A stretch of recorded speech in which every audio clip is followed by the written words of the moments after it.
Yan, ganyan siya sa likod. Diba? So, ganyan lang. Ayun, oh.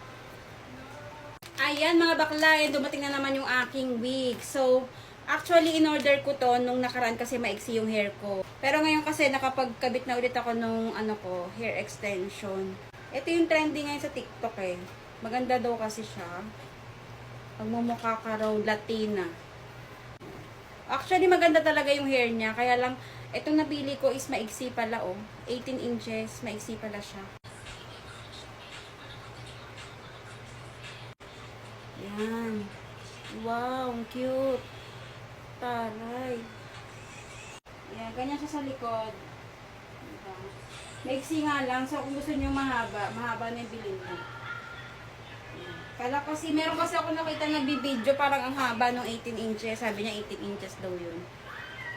Ayun, ganda.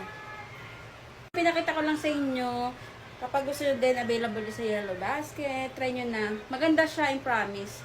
Tapos gusto nyo mahaba, yung mahaba na yung kunin nyo. Kung gusto nyo maiksi, ito na lang 18 inches. Ayoko kasi din sobrang bigat, kaya ito yung napili ko. Mabigat kasi kapag sobrang haba. Pwedeng pang panggala. Cute.